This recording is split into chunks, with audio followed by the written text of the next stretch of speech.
Welcome to the No Vacation Required podcast, where we break down tired traditions and outdated thinking by asking the question, why are we still doing that? It's all about building a life you don't need a break from, being more present and fulfilled, and showing up in a complicated world that needs your voice and unique talents. Why do we put off things we know we want to do now, or that we would benefit from right away, until New Year's? If we're serious about making change, we act when we decide it's worthwhile, not on some arbitrary date created by the Earth's orbit. Real progress starts the moment we choose to stop waiting and start moving.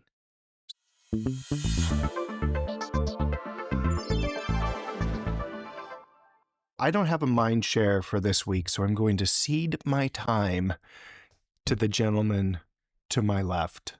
Kent, do you have something? To the gentleman across the country in another podcast studio. Just kidding. I do. And my mind share is anger. Anger. Just that. I'm really angry and I just want to share that. No, you know how things happen in multiples, and I've been reading everywhere and getting all this information about how anger and grumpiness have, of course, been up across the United States over the last number of years. Right. But how it's even higher and worse now. And then, then I saw that once, and I've seen it in a number of different articles, and there's a few forums. We've talked about this that I visited where we, engage with community and people. All they want to talk about is how angry everybody is and how we all need to stop being angry. And I just want to say that is a very good reminder. You and I tend to bathe ourselves in the white light before we go out into the world, because we don't want to be those people who bring that weird vibe or that angry vibe or grumpy vibe. Yes. Turmoil in the world. But it is still a good reminder, right? You don't know what's gone on in somebody's day. You don't know somebody's story. You don't know anything. So all you can do is just let what's happening and continue to be as much of a positive force in the world as you can be. Yeah, I think that's a really great topic because the world is angering right now. If you're not angry, you're not paying attention. At least that's the saying. But as we always talk about, you can acknowledge that the world is angry. Yeah. And there is a lot to be angry about. That is fully justified. But you can acknowledge that, and then you can say, but I'm going to bring something different into the world. So again, not the toxic positivity. We're always reminding people we are not toxic positivity people.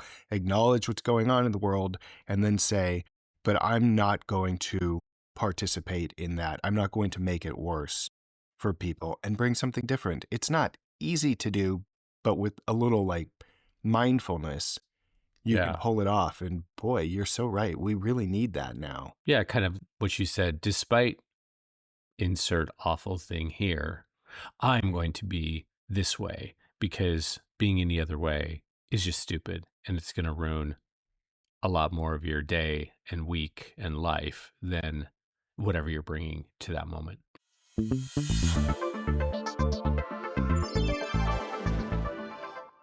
Here we are at the end of the year, and I'm saying, why are we still waiting for New Year's resolutions? Why are we still waiting for New Year's resolutions? I had this interesting situation where I think I was reading an article, and this person was talking about how change methodology is screwed up, which is absolutely not true.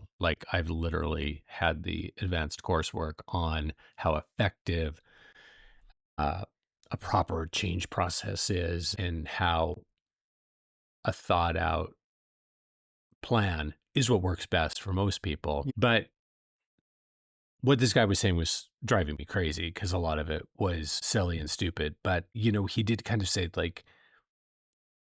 his point, and he was over making it, as we see in media so often, was sort of, if you want whatever, do it now. There's no such thing as a plan for change. Just do it. Be rapidly iterative. And I really appreciated that because, sometimes we'll be helping people or in our work in any situation because people come to us for change.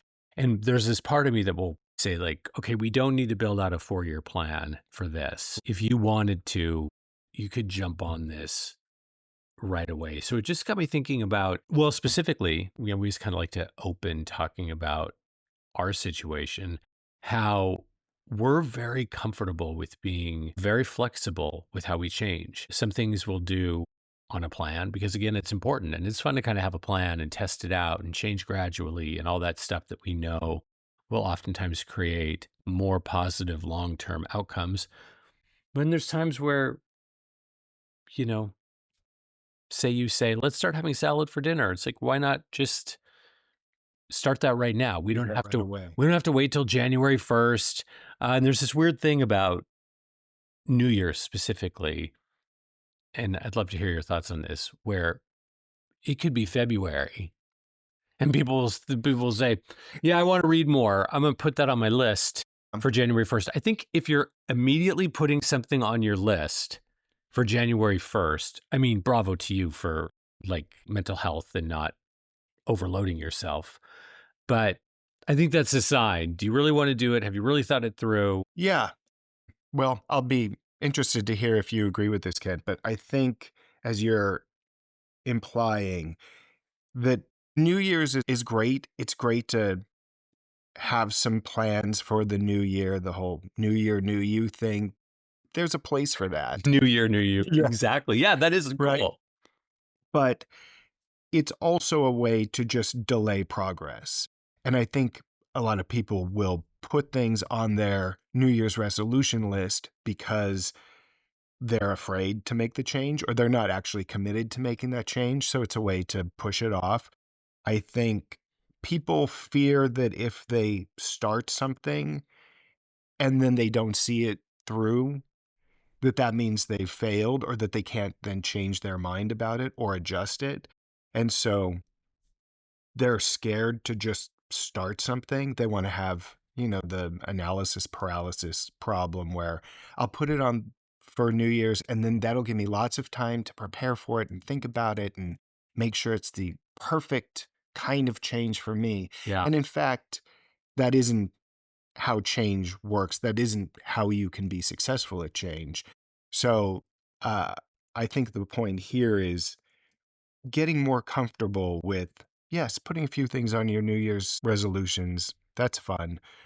But really, if something could benefit you in the here and now, saying, I'm just going to start that and not being afraid to fail at it or not be afraid to change it as you get more information because you're testing it out. exactly. Yeah, I think as you were talking, I was just thinking about the initiatives we have started. And there's been many where we have this sort of it's kind of a moderate or a big thing, and we have kind of a plan. And we'll do this 2 times a week, and then we'll do it 3 times a week after 3 weeks, and then 4 times a week after a month. And by the second or third week, we know it's something we want to keep in our life, in Yeah. our routine.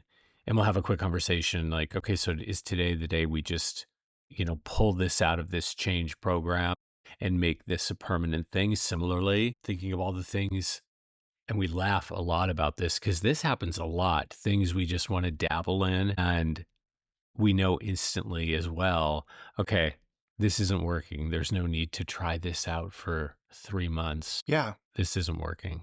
I think that's an interesting point that you just made about deciding at a certain point after initiating the change to say, is this change working for me? And if so, I'll just take it out. You said take it out of the change program.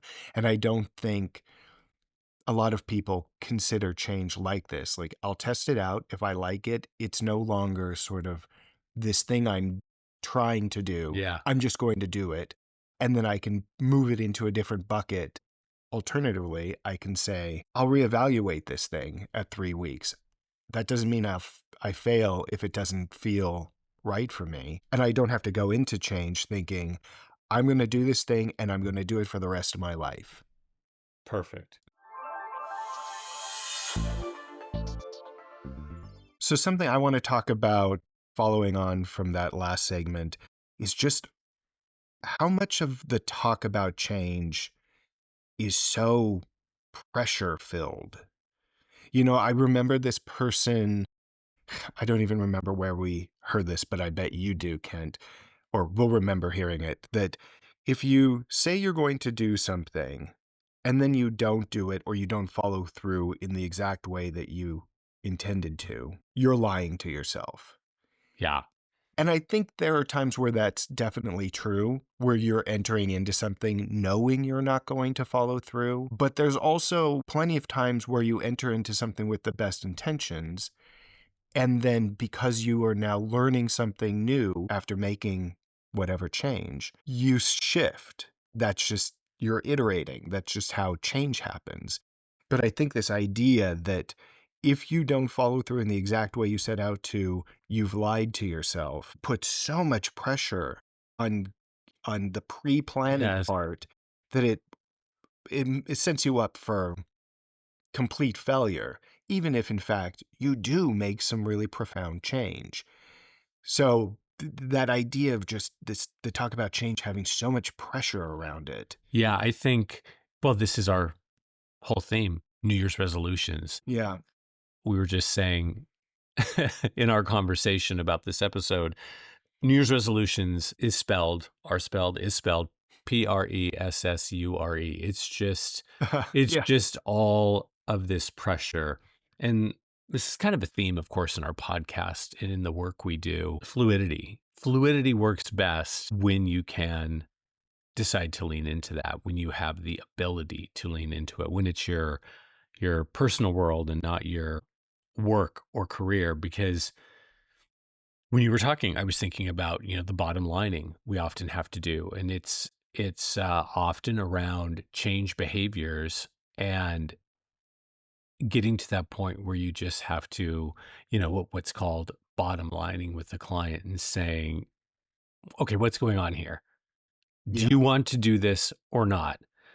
Is this interesting or not? There's something that's blocking your desire to change. Or I can tell you really want to change. So why are you putting this down for January 1st? Let's bottom line this and figure out what the problem is. And there's nothing more than change that brings out the necessity of bottom lining, because there can be this pressure Yeah. around it. And of course, we talk so much about social media and everybody feeling like everybody's watching. You don't want to fail. Am I doing it right? Yeah. I can't do it as well as them. All of these things. And that's why, contrary to what I read in that article, the change process really works well. And one of the beautiful things about it, you use motivational interviewing to get at your preparedness for change, your readiness for it, your desire to change. And the first step in that process is pre-contemplation. And that's when you're not even ready to talk about it. And that's such a beautiful thing, because you can use this and change that you think might be midterm, long term, short term. Am I even ready to talk about it? Well, if you're not ready to talk about it, then it's probably not a good idea to just jump in and try it. Yeah. And knowing that, knowing yourself enough to just say, like, I don't even want to change that. That's some external pressure telling me to evaluate this and I'm not interested. Yeah. And that's okay. Yeah, that's a great point. That's a sign, maybe that I'm not ready to talk about it is a no, but not until you're able to move into stage two, which is contemplation. And that's when you're really prosing and consing uh, the possibilities, including the time frame, your preparedness, your interest. So this commonly taken approach is very helpful, but it doesn't mean that this too can't be sped up Yeah. depending on your makeup, how you interact with change. And right here, I'll just go back to the importance of personality, knowing how you operate. It's the foundation of all of the work we do, helping people navigate the world in a way where they can create their own version of an invocation required life. Like, knowing your personality gives you a pretty good idea of how you can best interact with change. Yeah. And so, in terms of this conversation about New Year's resolutions, the contemplation stage is where people will get stuck. They'll push off. so that they can continue to just contemplate and contemplate, almost as if that is a stand-in for the change itself. Oh, I'm thinking about the change, so I can push off actually doing something. Yes, and this is where all the work is, Yeah. as we know from our work. This is the work where we apply motivational interviewing to help people mostly in this contemplation stage. And at this stage, we're spending a lot of time talking to people about personality and how they're built to interact with change. And that's such a huge thing for people. Yeah. Like, once again, I have this information within me about me, my personality type, that is a very big clue as to how I best interact with change. Are you a big ideas person? Are you a details person? Are you somebody who's not an ideas person? Therefore, you can't even come up with ways to change. And then once you've recognized that change could benefit you and you have an idea of your relationship with change, then it's time to just take action. Your best investment is knowing yourself. With Viewfinder, you'll uncover your natural strengths, talents, and values through a quick assessment. You'll then get personalized insights to help you on your path. Get started at novacationrequired.com. I just want to wrap back to this idea about change being so pressure filled. And, something Kent, you and I always talk about, and the way we live our life is looking at change as fun and exciting and the foundation of a life well lived. Yes. Like removing the pressure from it and just allowing yourself to test and learn and iterate and grow. This is what it's all about.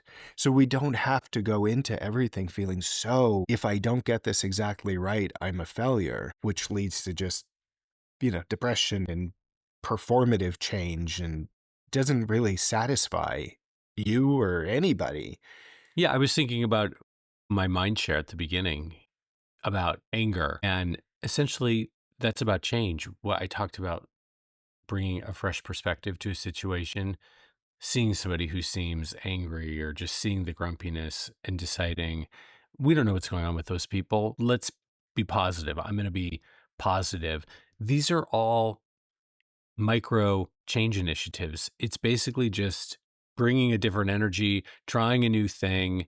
That can be the kind of change you can decide to do in the moment, in the near term, that then helps the larger, more midterm, long term change things that you want to do. So, getting comfortable, especially in this world that has so many of us paralyzed and living in fear because of the uncertainty of days ahead. All of it. Yeah, of all of it. Yeah, getting in this mindset of shifting the energy, trying something new, and it'll open up a whole new way of viewing change that is about a lot more than New Year's resolutions. Just to put an exclamation point on your piece about personality, if you want to make change lighter and funner, is funner even a word? More More fun. fun, more fun, um, and more satisfying and more effective, Yeah. you really do have to know your personality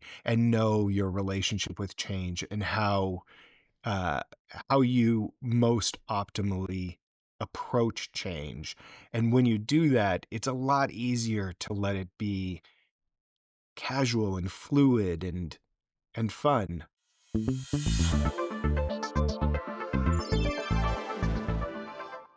So let's talk about what's worth the time this week. And I have a real basic one, and that is upbeat music. This is a blanket recommendation based on the tough times we're in and the conversation we've had throughout this episode of the podcast. Again, one of those little things, have upbeat music happening in the background of your life. Literally and figuratively, it can switch up the mood.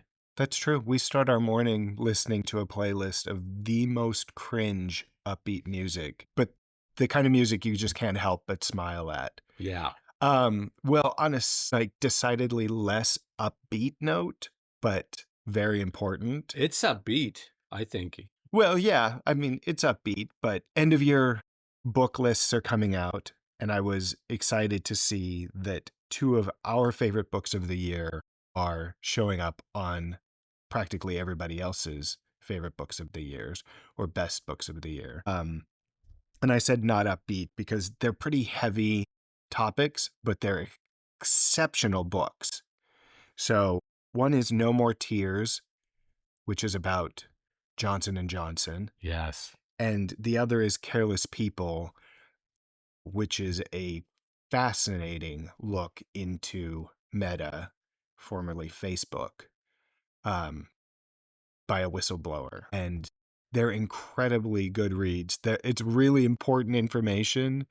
And here's that positive psychology spin. Like you can read these and they're depressing AF, but you can be really happy that you have this information. And I also just want to say how impressed I am by the people who wrote these books. I'll put links in the show notes because it's so brave. They're so brave to have written these books. Thanks for listening to the No Vacation Required podcast. For more information, including services designed to help you build a life you don't need a break from, check out novacationrequired.com. And if you found this information helpful, please subscribe.